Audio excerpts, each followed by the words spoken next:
Chapter 33. I walk the outside loop of the water park looking for the other girls. I bump into Jasmine and her buddy. Have you seen Jennifer or Wendy? I say. Nope. They don't even stop. I decide to go back to the chairs and catch up with them there. Hey, Lucy, Miss Sitton says, looking up from her magazine. Are you checking in? I guess. Where's your buddy? I don't know. Her lips squeeze into a tight single line. She looks over at Maddie's mom. You were supposed to stay together, Mrs. Thornton says. We explained that clearly. Sorry, it wasn't my fault. We got separated and... Who's your buddy? She asks. Jennifer. Miss Sitton sits up. Her mother said she's not a very strong swimmer. I hope she's all right. Don't worry. I'll find her. You wait here in case she comes back. Mrs. Thornton stands and pulls on a cover-up. She's probably with Wendy and Daniela and Maddie, I say, but Mrs. Thornton is already gone. This place makes me so nervous, Miss Sitton says. I guess she's talking to me since I'm the only one left. She looks out at the giant wave pool at the end of the room. I wrap my towel around my waist and sit. Stand, sit on the end of a chair. It feels like forever before Maddie's mom comes back with Jennifer and the three group. Where did you go? Jennifer asks, like I was her missing 2-year-old. We couldn't find you anywhere. You never came down the ride, Wendy says. I don't bother to explain. Miss Sitton shakes her head. I'm glad everyone is all right. Then she goes over all the rules again and insists that we sit down for 10 minutes and think about it. We are in middle school and she's putting us in timeout. Mom, you're embarrassing me, Wendy says. Her cheeks are blotchy and red. I don't care. I feel Jennifer's eyes trying to burn me. I want to tell her that she can't kill me by staring. Instead, I focus on my water shoes. We don't eat dinner until 8:30. Even with 3 bathrooms in our suite, it takes the group a long time to get ready. 97 minutes from the time we walk into the room, dripping and smelling like chlorine, until the time we walk back out in our nice clothes. Everyone except Jennifer and me are wearing skirts or dresses, but Jennifer is still stylish in pants that look like purple leather and a shirt that hangs off one shoulder. I wear a teal and pink striped shirt like the colors of 107 and 42, and dark jeans. I consider this my lucky shirt because it has a prime number of stripes, 17. It's harder than you think to find clothes with prime numbers in them. After dinner, we go upstairs to the suite for Wendy to open presents. I regret making my gift. Who does that? I should have bought the tie-dye kit. Wendy carefully unwraps my box. A smile spreads across her face as she reads the title of the book I made, 101 Other Things You Never Knew About Your Best Friend. It's the sequel to the one we filled out at her house when I first spent the night. It took me 30 hours, 50 sheets of paper, 2 yards of ribbon for the binding, a pack of 12 markers, 100 stickers, and 1 ruler. And it wasn't easy. The original had the obvious questions, like what's your middle name, your favorite color, most embarrassing moment. My book asks, what's your favorite prime number? If you discovered a planet, what would you name it? How many letters are in your whole name? That's cute, Maddie says. When Wendy holds it up, we should totally fill it in. Wendy says thank you to everyone after opening each present. She doesn't seem to like any one gift more than the others, but it's obvious my present costs the least. Maddie gives her a silver necklace that says Wendy in scrolly letters. It's really cool and expensive. We all knew it's really expensive because Maddie tells us. The shipping alone was like $30 before we ordered it from New York. We can't buy jewelry with the name Wendy off the shelf. It's got to be custom ordered. It's awesome, Maddie. Wendy gives her a hug. After all the gifts are opened, I kind of wish Miss Sitton would tell us it's bedtime.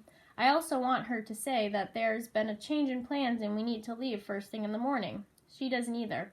Have fun, girls. She turns on the gigantic television and tells Wendy to order any movie she wants. Just keep the noise down, she warns.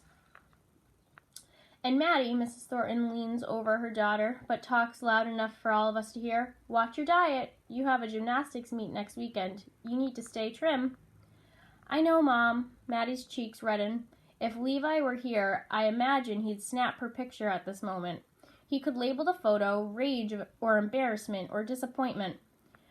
I tell him to send me the picture to Mrs. Thornton because she doesn't seem to notice any of it. Miss Sitton and Miss Thornton go into their room and leave us alone. I help Wendy gather snacks from the little kitchen in the back of the suite, candy, cookies, popcorn, and chips, and not a single vegetable. Are you having fun? Wendy asks me. I shrug, but then force myself to nod. Me too, she smiles and does a little dance. Best birthday ever, and everyone is being so cool. I was kind of worried. And don't you think that's weird? I ask as I grab the pack of soda out of the mini fridge. What do you mean? Why is Maddie being nice to you? I mean, she's never... Wendy interrupts me. We used to be best friends. Are you jealous? No. The only person I've ever been jealous of is Squarehead 314 when he or she finishes a problem faster than me. Good, because you're my BFF now. I've just known Maddie longer. I nod and smile. Things will go back to normal next week, I hope. Where's the food? Someone yells from the living room. Coming! Wendy answers. I follow her back to the group. We pass out the snacks, and then I find a spot on the floor next to Jennifer's feet. My sit-stand routine, which everyone should be used to, is even more obvious when I'm trying to sit on the floor. After watching 2 movies in the living room, I tell everyone I'm tired, which I am. I'm going to bed. I wish I were going to my real bed. Good night, Wendy stands and gives me a hug. I love your gift, she whispers.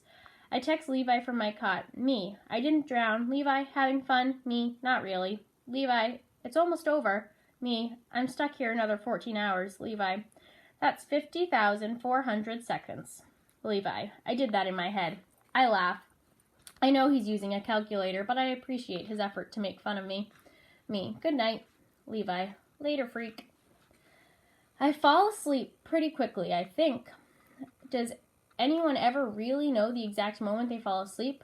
But when the rest of the girls come to bed later, they wake me up. I turn over and keep my eyes closed. I guess I'm pretending to be asleep, though that sounds dishonest. I'm trying to fall back asleep. The girls laugh and joke around. Shh, Wendy says, laughing. Lucy is asleep. Yes, everyone quiet, Maddie says. Not quiet at all. Don't wake her up. Can't deal with her anymore tonight. Maddie does something that makes everyone laugh, probably making fun of me.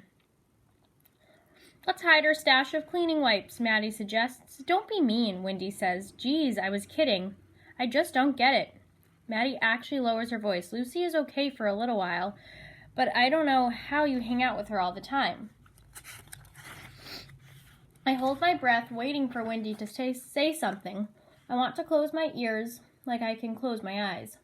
She's cool, Wendy says, rather unconvincingly, like the way I said that all classes are as important as math. If you say so, Maddie replies. You really should give her a chance. She's nice and she's funny. She's not good at painting nails, but she's smart, and she's helping a lot of the dogs find loving homes. She also doesn't know how to be normal, Maddie says. A bed creaks again and again. Some of the girls laugh. That kid who used to pull out his hair was more normal than Lucy. She's so... Leave her alone. You shouldn't make fun of her. She was struck by lightning, Wendy blurts out. My heart stops. If that's actually possible without a massive zap of electricity, the room is full of gasps. If I don't move, maybe I'll turn invisible. All I want is to disappear. What are you talking about? Maddie's voice raises. Nothing.